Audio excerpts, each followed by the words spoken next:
All right, well, let's go ahead and get started, all right? Brian, you ready? Sounds great. All right, great. I'm Ken Knickerbocker. Welcome to the NoonZOOM. I'm publisher of Vista, Montco, Delco, and Bucksco today. The end of the year always sneaks up on us, no matter how hard we work to prepare for it. Thanksgiving's here, and then our focus shifts to the holidays, to Christmas and to New Year's.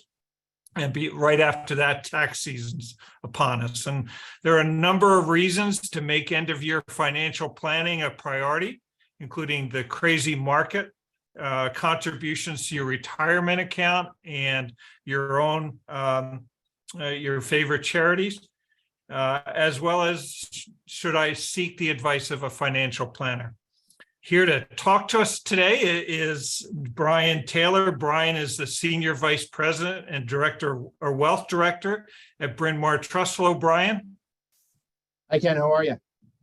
Good. And before I turn it over to you and your team, just to let everybody know that this session is being recorded and will be available in complete form after our session today, as well as any questions that you have. Brian and his team will be addressing them towards the end of our presentation, towards the end of the NoonZOOM. Just put them in the chat section or the Q&A section, and we'll get to as many as we can at the end. Brian, take it away. Thanks, Ken. Thanks for having us. So good afternoon, everyone. As Ken mentioned, I am Brian Taylor, the Senior Vice President and Wealth Director for Bryn Mawr Trust. And I'd like to welcome you to our webcast titled Tips for Year-End Planning to Meet Your Financial Goals. My colleagues and I are extremely excited to provide you our thoughts on how best to optimize your portfolio as we close out 2022 and things you may want to think about as we enter 2023. So before we get our discussion, let me just provide a quick introduction to our team. First is Stephanie St. Cyr. Stephanie is a Senior Vice President and Director of Wealth Advisory Services for Bryn Mawr Trust. In her role, Stephanie leads the wealth advisors across our regional footprint and ensures that they deliver best-in-class fiduciary services to our clients and prospects. In addition to her 23 years of experience, Stephanie is adept at monitoring industry trends and is extremely well-versed on fiduciary adherence matters. Welcome, Stephanie. Thanks for joining us today. Also joining us is Elizabeth Wagner. Elizabeth is a Senior Vice President and the Director of Institutional Wealth Management for Bryn Mawr Trust. In her role, Elizabeth is responsible for providing long-term charitable solutions for Bryn Mawr Trust clients. Elizabeth speaks frequently on charitable topics at national and regional gatherings of foundations, nonprofits, and philanthropic individuals. She offers workshops to nonprofit trustees on governance, endowment, gifting, and strategic growth issues. And she's a trusted resource in the philanthropic sector. Good afternoon, Elizabeth. Good to see you, Brian. Same here. Lastly, and certainly not least, is Matt Thornton, who is a Vice President and Investment Advisor for Bryn Mawr Trust. As a CFA charter holder with 11 years of experience, Matt is responsible for tactical asset allocation, investment management, and economic commentary for our high net worth and institutional clients. Welcome, Matt. Hey, Brian. As a reminder, just to everyone on the call, to ask a question, as Ken mentioned, please type your questions into the Q&A or chat area at the bottom of the screen at any point during our presentation. We'll try to get to as many questions as time will allow us during the Q&A session at the end of our presentation. So let's begin. Matt, with the end of the year rapidly approaching, many of our clients and people on the call here use the month of December as a checkup on their financial assets to ensure that they're still on track toward achieving their financial goals. With the recent market downturn, combined with the economic uncertainty that we all are facing, many on the call might be searching for answers. Can you provide a brief synopsis of 2022 as well as our outlook as we head into 2023, Matt?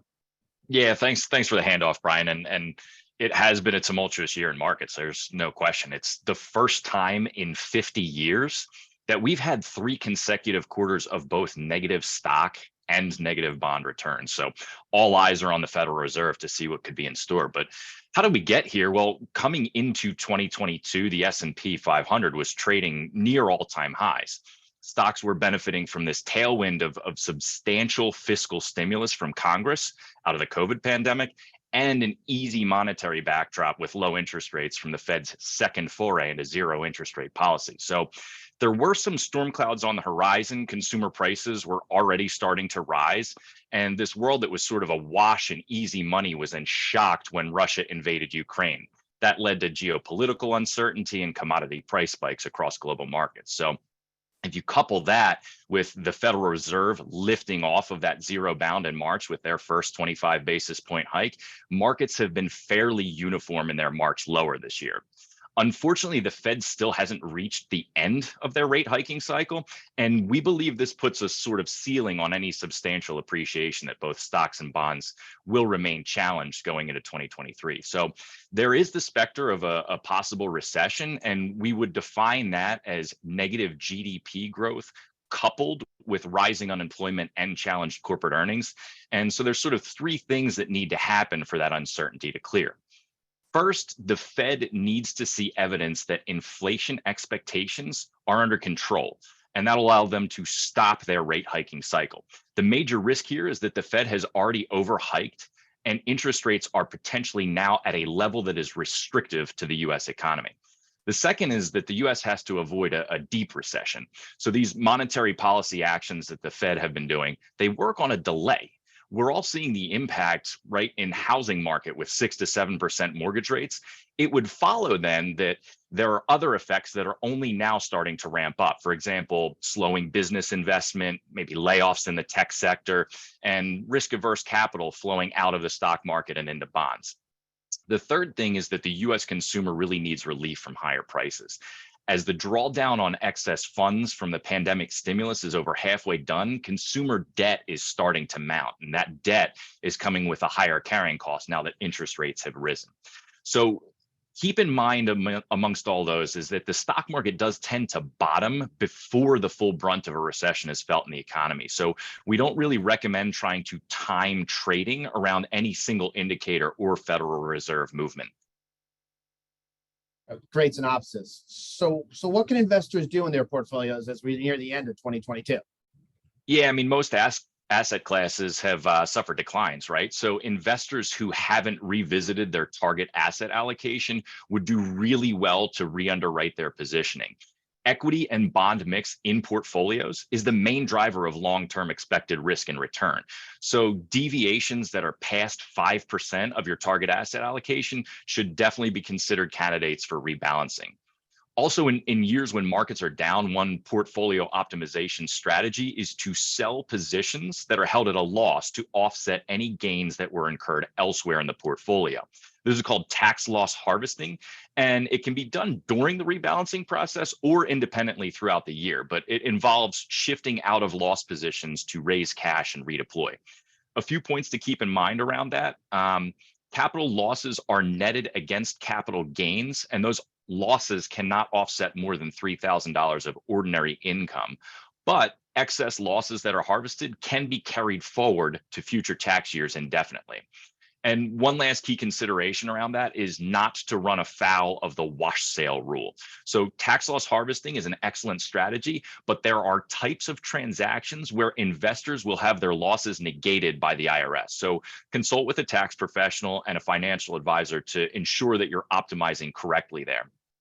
Another way portfolios can be optimized at year end just involves monitoring mutual funds for their capital gains payouts. At year end, mutual funds are required by law to pay out their incurred capital gains and ordinary income to shareholders. So many funds will be paying these gains in December, and investors should just evaluate the level of payout against the appreciation or loss on the mutual fund position in their portfolio, and potentially sell that fund before receiving the cap gain payout and having to pay taxes on it. All mutual fund families are required to post this information on their public websites, but this is another example where a financial advisor can really help with portfolio optimization. That's great, Matt, and really good advice there. So Stephanie, as Matt highlighted, many portfolio market values are lower than they were last year, unfortunately. And let's look at the bright side. What are some of the planning strategies that people could consider despite these depressed market values? Thank you, Brian, for your question. So to answer your question, I'll briefly discuss 3 strategies clients should consider year-end and possibly take advantage of these depressed market values.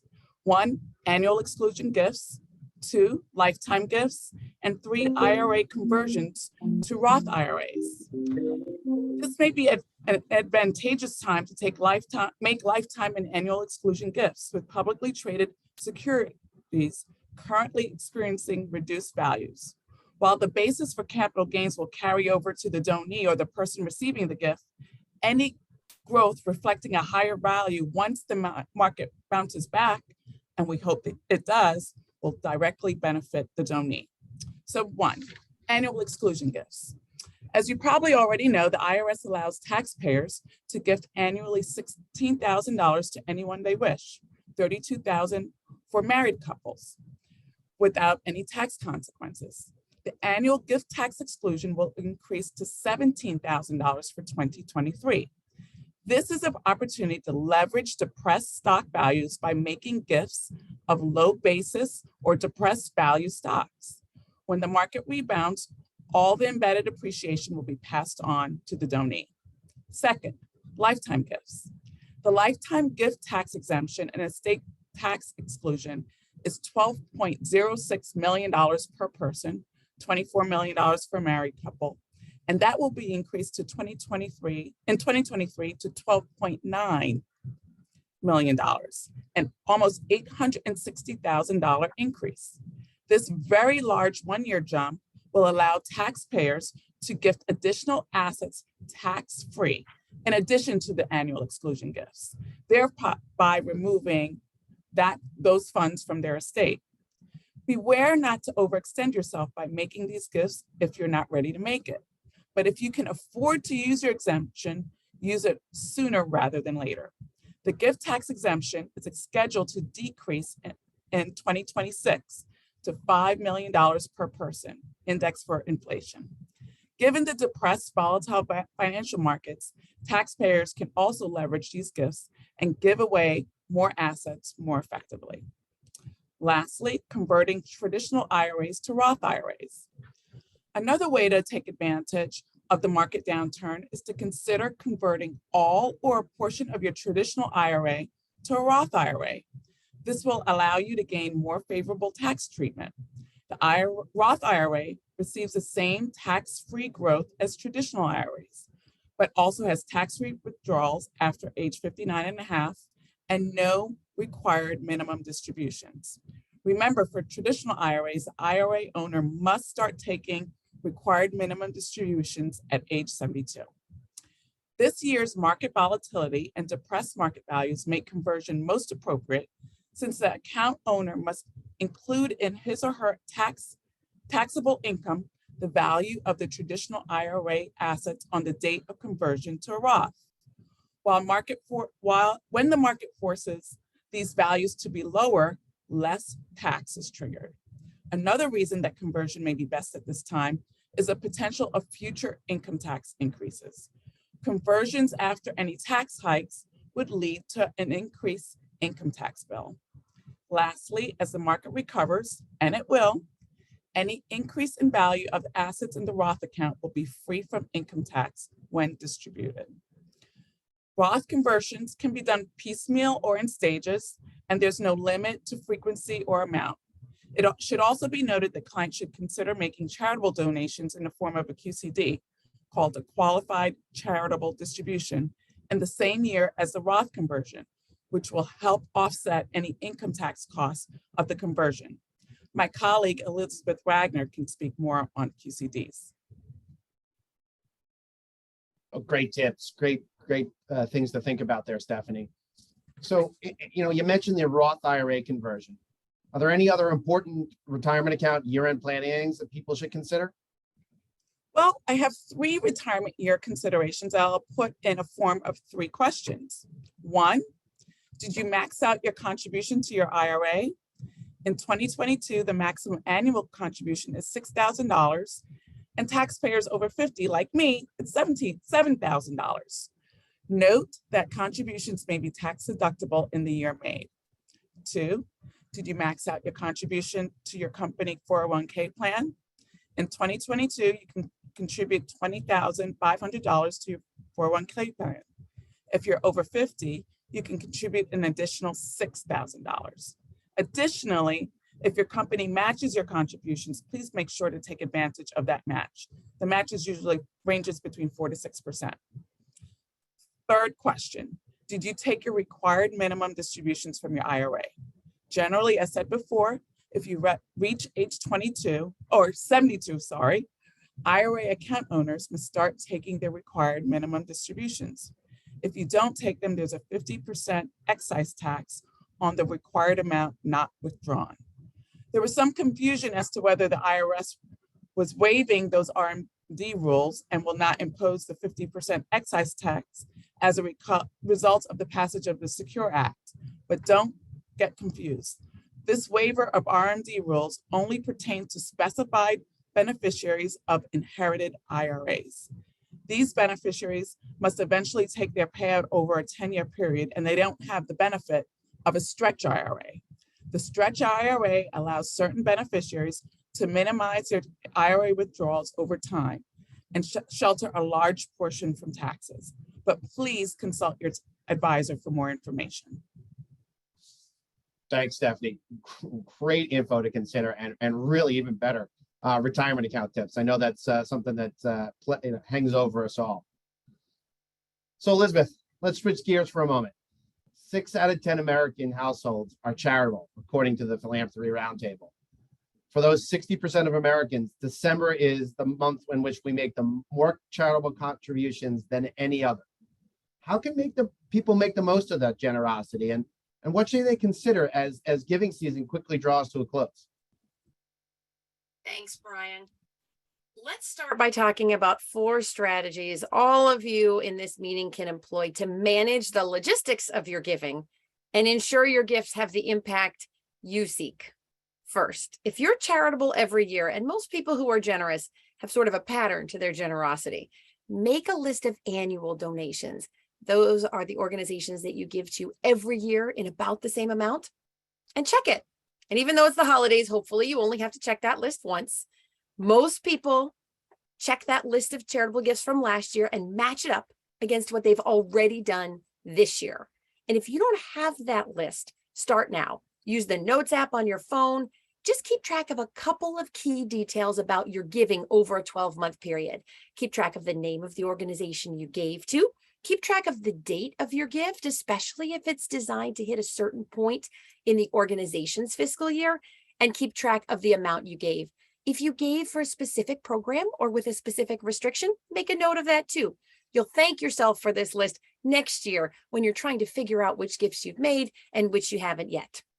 So next, set a giving budget and build a giving strategy. Now, what does that mean? Start with that list and look at what you gave last year. Ask yourself, do you still care about all of the charities on that list? Most people find their interests do shift over time, and that they may move or change geographies in a way that causes them to reassess whether they want to continue to support the same organizations over time. Then set a giving budget. Assume that 90% of that giving budget is going to go to the organizations and causes that are most important to you, and 10% of it will probably go to social obligations. That is memorial gifts, that charitable walk your niece does every year. Then consider, do you want to think about eliminating any organizations that are less important to you in order to make larger donations to the causes that you want to prioritize? As you do consolidate your giving over time, you'll also find you have more access to leadership and more opportunities to learn from the organizations you admire most. Also, remember to pay attention to charitable deduction opportunities and limits. Here are a couple of key facts to remember as you review your giving plans with your tax advisor in advance. First of all, the standard deduction for your federal income tax for 2022 is $12,950 for single filers, or $25,900 for married couples filing jointly. So think about whether you're going to itemize if you're charitable. If you think you won't itemize, consider whether you can use something called a bunching strategy. That's where you accelerate 2 or 3 years of giving into 1 year. That is, if you would usually give $2,000 a year, consider whether you could give 3 years worth, $6,000 in 1 year to your favorite charities. Combine that with your other deductions that are itemizable, itemize in 1 year, and then for the next 2 years, choose not to itemize. This strategy, which is sometimes paired with a donor advised fund, which we'll talk about in a minute, helps you achieve an itemized deduction when it is most advantageous to you, and make sure that no charitable gifts go undeducted. So if you're concerned about whether or not you're going to itemize, talk to your tax advisor about whether a bunching strategy is a good fit for you. And then keep in mind that gifts of cash, when you write a check, are deductible at up to 60% of adjusted gross income, and gifts of securities, right, gifts of stock, are deductible at up to 30% of adjusted gross income, plus you get the benefit of avoiding capital gains taxes of 15 or 20%. And then lastly, learn to evaluate your charities. People ask me all the time to tell them if the organization they're giving to is a good organization. In fact, my dad called me this morning to ask that same question about an organization he and I have known for 30 years. What does it mean to figure out what the impact of your gift is going to be? So start here. Collect a little information on your favorite charities. See if you can get a copy of the annual report, which is probably online. Look for their Form 990, which is their annual tax return, and is available on guidestar.org. And if it's not available on their website, ask them for their audited financial statements. Here's how to look at those. In the annual report, you're looking for evidence that the organization is a thought leader and is paying attention to root causes. That is the agency just addressing a problem as it presents today, or are they also working to prevent that problem from occurring in the future? Notice whether that annual report focuses on the number of people served and the number of programs offered, or if it has other more thoughtful metrics that get at some of those root cause issues. Then take a look at the Form 990. My favorite part of this is that there's a prior year comparison. So that lets you look at trend lines. Is the organization growing or contracting? Don't bother comparing the dollars spent on programs, fundraising, and administration. That part of the form is not helpful. Note that most nonprofits typically spend the majority of their budget on staff. And then the second biggest line item is almost always the space where they work, whether it's rented or owned. So that if you see that in the tax return, that's completely normal. And then flip to the back to read Schedule O, which is typically near the end. And it's the place where any uncommon answers are explained. I always like that section. And then in the audit, read the notes. All the interesting stuff is in the audit notes, and you'll just learn a lot about the organization. There aren't a whole lot of red flags that you're likely to find. Here, you're really learning about your organization and trying to assess what their impact might be. If you have questions as you read these documents, or if you have any other concerns, call the organization directly. Speak to the development director or another staff person. Explain that you're a donor and that you have some questions. And if that person can't or won't help you, maybe that's an answer in and of itself, isn't it? No, you're absolutely right, Elizabeth. So it's a lot of work can be done ahead of time, and I think you really will help decide where and how best to give those gifts. So once people do decide on who to give to and how much they want to give, what are some really good ways to give efficiently and effectively? Brian, great question, and especially as we approach this holiday time when there's so much generosity in the air and so little time. So there are 4 key takeaways here. First, think about appreciated assets. Gifting cash, writing a check is often the least tax advantaged way to make a gift. So think, do you have appreciated securities that would make a good charitable gift? No matter the current economic climate, and Matt can talk to you about that all day long, if you've held assets in your portfolio for a number of years, you may be able to consider a combination of rebalancing and gifting that's advantageous to you. Other complex and even illiquid assets that have appreciated could also be donated, things like shares and business interests.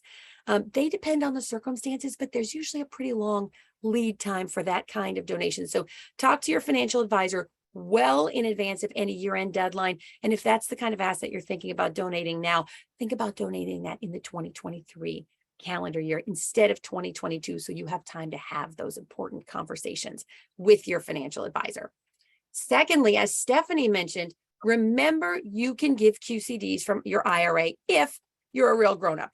What does that mean? If you're 70 and a half or older, you can make qualified charitable donations, those are QCDs, totaling up to $100,000 every year directly from your IRA. Once you're 72 and a half, the amount of your QCD even counts towards your required minimum distribution or your RMD. Sorry about the alphabet soup here.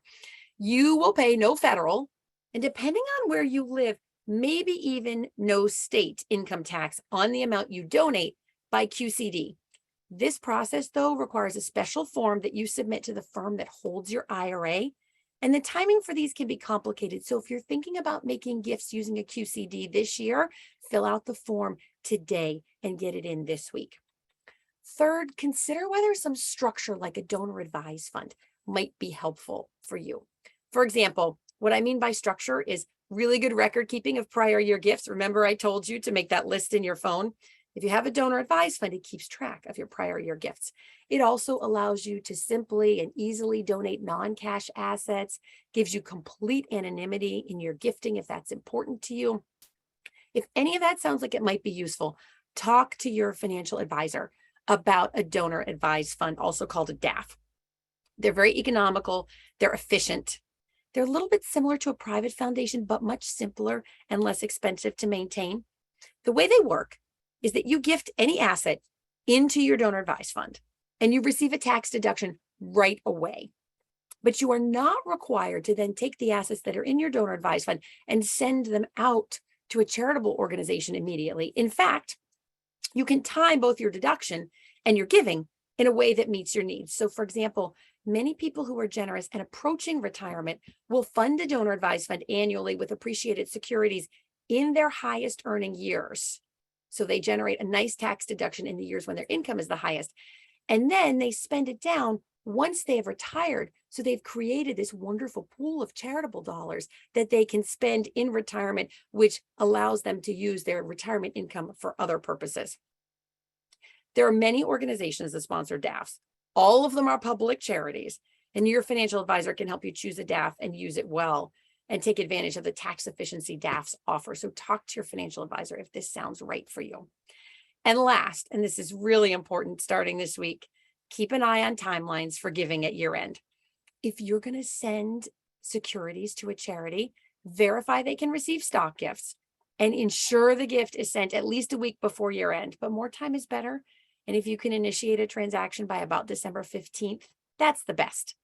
Gifts of cash sent in the mail will be credited to you based on the postmark date. But if you've sent a large check, either notify the organization ahead of time, just call the development director and say, I'm sending a $10,000 check. Can you let me know when it arrives? Or else call a week later and confirm that they've received them. For better or worse, the last few years, we've had many, many donors who have sent in checks, not confirmed receipt, and then been surprised to find out they didn't make it to their final destination in time. So keep an eye on that. And then, of course, for QCDs, which we just talked about, finish up that paperwork as soon as humanly possible to ensure an on-time transaction. Thanks, Elizabeth. There's just so much for clients to think about this giving season, and really, really great tips. So if I may, but I'm just going to pause for a second. I'd like to zero in on some of the comments you each made regarding consulting your advisors. And I think everyone on the call today should remember that any of the recommendations we make today should be done in conjunction with your advisors. This includes accountants, attorneys, planners, financial advisors, etc. Too often we see clients make costly and irreparable decisions that could have just been easily avoided with a simple email or a phone call to their chosen advisor. So with that in mind, and again, I'm going to open this question to the entire panel. How should people leverage their advisors, and what should they expect from them? Stephanie, why don't we start with you? Hey, thanks, Brian. So as a former estate planner, I would advise, I'm going to briefly talk about how to leverage your estate planner and what you should expect from your estate planner. Number one, review your estate planning documents. Make sure your wills, trusts, healthcare directives, and power of attorney documents are up to date. Second, ask yourself and your estate planner, are your intentions clear, and do they still work for you? Don't forget to consider whether your executors, trustees, and the agents you appoint in these documents are still able to act. Are they still alive? Do they still have capacity? And have you named successors, just in case the people that you named in the document are unable to act? And also, don't forget to appoint guardians of your minor children if you should have minor children. Also, have you considered a corporate fiduciary? Is your estate or your trust complex or needs that special care of a corporate fiduciary? And lastly, did you review your life insurance and review your beneficiary designations? Does it still meet your need since your last review? Matt, how about you? Any advice? Yeah, sure. I mean, we chatted a little bit about where the economy has been and maybe some strategies that you're working at year end, but really the expectations for your financial advisor kind of relate to your long-term goals, right? Like they probably aren't going to change majorly from one year to the next, but you always want to review those goals with your planner, and that planner should be asking you certain questions about, any changes that may have affected your long-term goals, whether it's retirement, funding education, and then just kind of the general housekeeping that we talked about. It's always thoughtful to rebalance the portfolio towards year end, perform risk assessments, maybe take a look at some of the underlying holdings, see if the expectations have been met there, whether managers have changed their strategies, that kind of thing. And just look at those different adjustments to the portfolio as you get closer to your goals, right? Do you actually need to take risk down in those portfolios because you don't need to take as much to achieve the goal? Do you need to add more risk in certain areas to your portfolio because markets have gone against you? Those are kind of questions that you can ask at year end. And then just kind of a cash flow analysis, right? Look at what's gone in and out on your personal balance sheet. And if there are major changes and you need to review those expenses, it's certainly a good time of year to do that at year end, but obviously any time of the year when those aspects have changed. Great. Elizabeth, last but not least, any tips? Yeah, thanks, Bryn. One important one, talk frankly with all of your advisors about both your short-term charitable goals and also your hopes for your legacy. If your advisor doesn't have expertise in this, there are so many who do. Go out and find one who does. Just from a logistics perspective, work with your estate planner on legacy issues and long-term charitable goals, and work with your tax advisor on annual gifting and choosing assets to fund specific gifts. So I think we're ready to open up to Q&A. So if you haven't already, please submit your questions in the chat section or the Q&A section on the screen. We did have a couple questions that came in ahead of time. So why don't we just queue those up first, let some of the questions get billed in the chat section here. So the first question we had is regarding annual gifts to children. Someone asked, with the end of the year rapidly approaching, what advice do you have regarding annual gifts?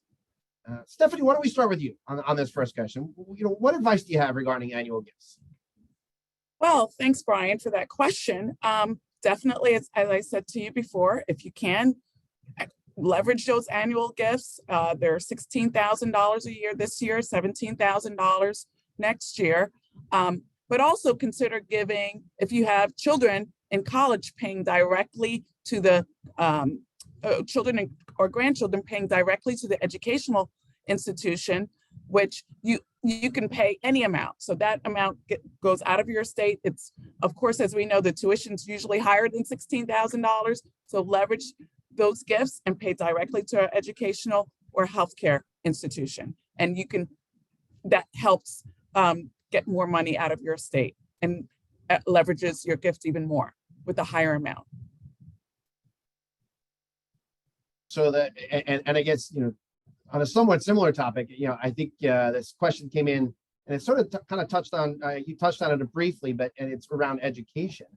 The call was, the person asked, about 529 plans and grandparents making contributions directly to educational institutions or to the 529 that plan themselves. I think, Stephanie, you touched on making the contributions directly to education institution. Matt, why don't you want to spend a moment or two on 529 plans? Because, there's an investment component to those as well. Yeah, sure. I mean, sometimes the question arises whether you make a 529 contribution directly or whether you pay costs directly for the grandchild's education. So it's kind of an either or decision, right? If you pay directly, the grandparent can cover tuition without using the IRS gift exemption, but the grandparent cannot pay room and board and other expenses directly. Otherwise, it is classified as a gift subject to that annual exclusion that we talked about. So another thing to consider, direct payments for tuition might limit eligibility for financial aid. So it's typically a good strategy to donate directly if the grandparent wants to gift in addition to paying tuition, or the grandparent and parents understand that the student might not receive financial aid, or that the grandparent just really wants to keep control of the asset that they're using to make the payment. But for the 529, the grandparent can actually start their own 529, which might benefit them if they're still working, and contribute or contribute to the parent's 529. So there are new FAFSA questionnaires coming out in 24 and 25 that actually exclude the effect of a grandparent's own 529 from financial aid considerations.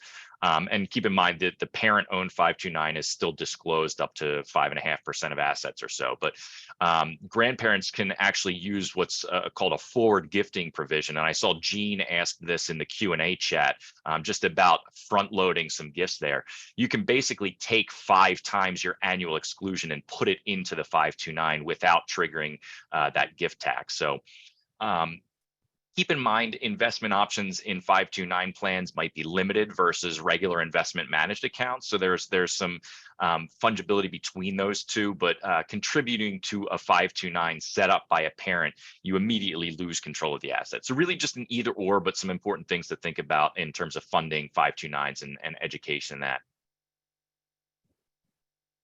Well, great. So Ken, you want to check the queue and see what's been submitted in here, and want to toss some questions out to us?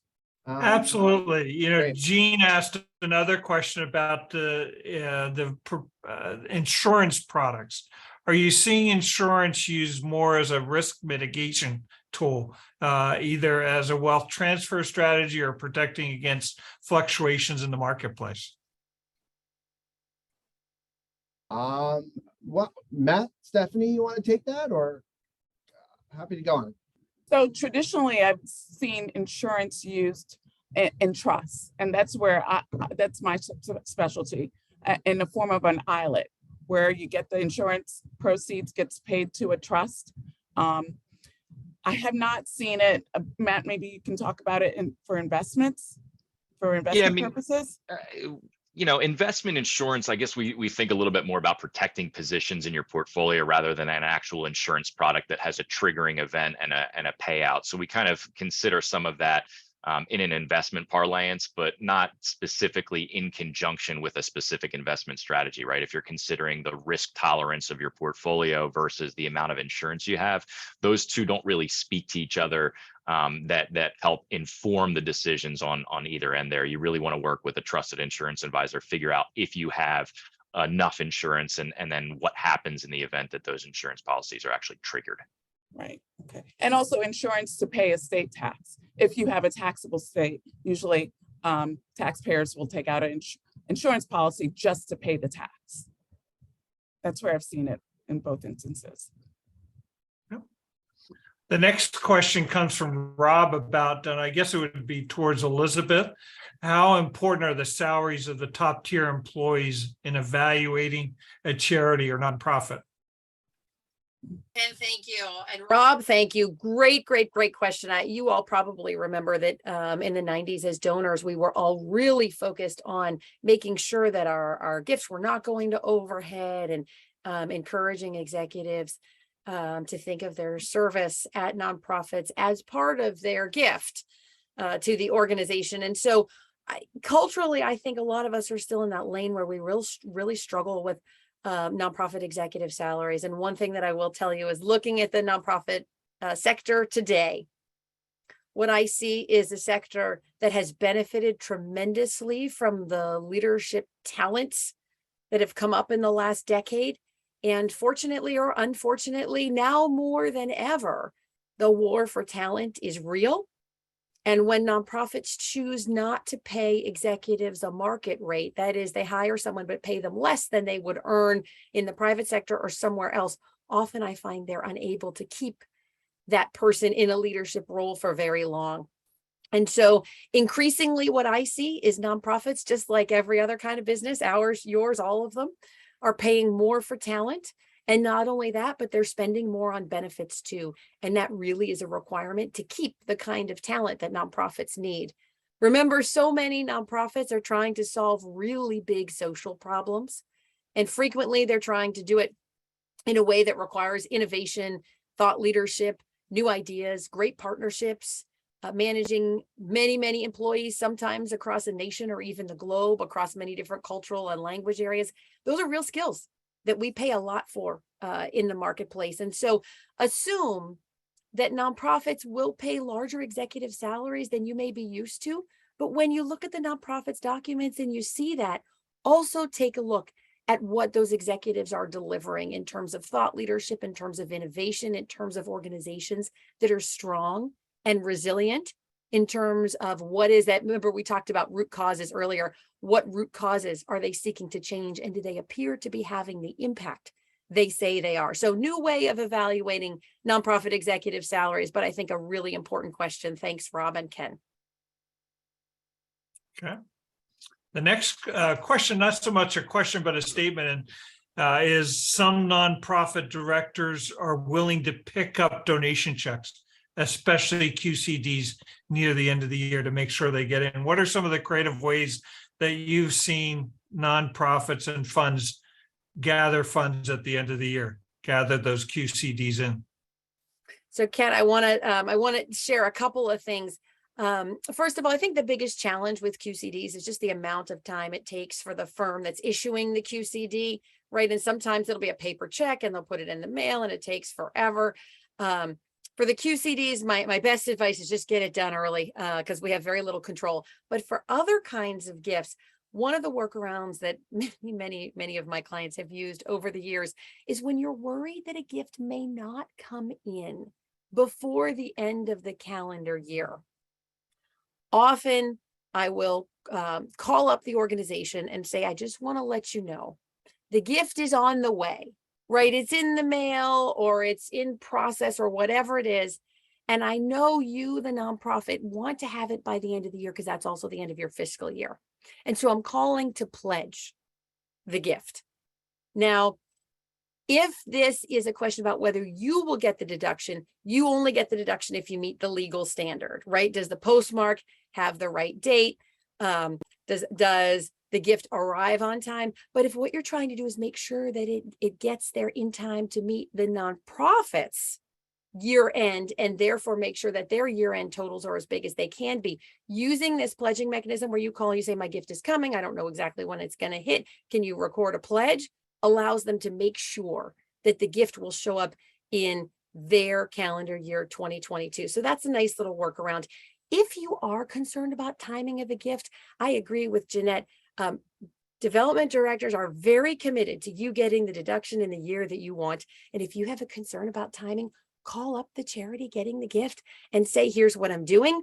Here's my concern. How can we work together to make sure that this is a mutually beneficial transaction? And I think you will find that in addition to their creativity on social issues, nonprofits are very, very creative in the development space and will work with you to get a solution that works for both parties. Funny how that works, right? It always does work. The last question we have, Brian, and there's about 5 minutes to go, is as financial advisors taking into account the sequence of returns versus returns of risks. And Jean mentions having seen a documentary called The Baby Boomer Dilemma and being concerned about that. And just about the sequence of returns versus the sequence of returns risk. Can you talk to that? Yeah, this is a good question, and it's something that I think about as well too. I took a look at this because it's really asking the question. I can use the anecdote of I was on the golf course with my uncle a few years back, and he commented that he had retired in September of 2018. And if we remember back historically about those 4 years ago, the market kind of crashed by about 20% going right into Christmas. And so his retirement portfolio was set. And then the next time he opened it up, he looked at it and said, oh my gosh, the balance is 20% less than what I started with. Did I make the wrong decision? And he obviously had the benefit of time where markets recovered and came back through 2019 and even weathered COVID in 2020 and 2021. But that return sequence and risk sequence is something that we try to mitigate through Monte Carlo analysis, where we take the portfolio's estimated risk and return, and we run scenarios with market history and guidelines in them to kind of stress test that portfolio. So what I would say is, for those who are nearing retirement, it's always a good time, as I mentioned before, to evaluate the level of risk in your portfolio. And it might not make sense to rebalance back to the target that you had previously. It might make sense to rebalance to a new target that can actually still achieve your goals with a certain probability of success. And a great example of that is, if you just look at markets today, you can buy a 10-year treasury bond for somewhere between 3.5% and 4%, whereas at the beginning of the year, you were only getting 1.5% on that same 10-year treasury. So fixed income returns, where you're theoretically taking less risk, are actually different now and might warrant you to change that level of risk tolerance or the sequence of how you're taking that risk going forward. And as an exercise that I'd highly recommend going through. But great question, Gene. Okay. Brian, that's the end of our questions. Do you have any other topics you want to include this afternoon? No topics. I just want to say thank you so much for allowing us to join you, and both on behalf of Stephanie and Matt, really want to thank you, Ken, and the American Community Journals for allowing us to join you. I would like to sort of make a special thanks to Mitchell Phillips, who's behind the scenes here today, helping us technically speaking. So, but I think most importantly, I just want to thank everyone for joining us on this webcast. We recognize that time is kind of one of your most valuable assets, and we really appreciate you sharing some of it with us this afternoon. We hope that the webcast was evidence of our commitment to connecting clients to their purpose and promise with collaborative advice and planning. Should you have any questions, or you just want to talk about your individual situation with somebody, on a one-on-one basis, please don't hesitate to contact me directly. If I can't help you, I'm be happy to bring somebody on the team. My number directly is 609-524-3500. And I think Mitchell brought it up on the screen. My email address is also listed on there, so don't hesitate to drop me an email. And lastly, please be on the lookout for a copy of the deck from today's meeting in your email. I think it's a great, checklist, if it were, for year end for this year and for years in the future. So thank you so much, Ken. Thank you so much, all of you, for joining us. Happy holidays and best wishes for the new year. I'll turn it back to you, Ken. Wonderful, Brian. Thank you. And your contact information is on the screen. It will also be included in the video that we send to participants this afternoon. So look for that in your email, and you'll be able to reach out to Brian. Brian, thank you. Stephanie, Elizabeth, Matt, I enjoyed the session this afternoon, learned a lot, and appreciate your time and preparation that you put in. On behalf of American Community Journals, thank you and have a good day. Take care.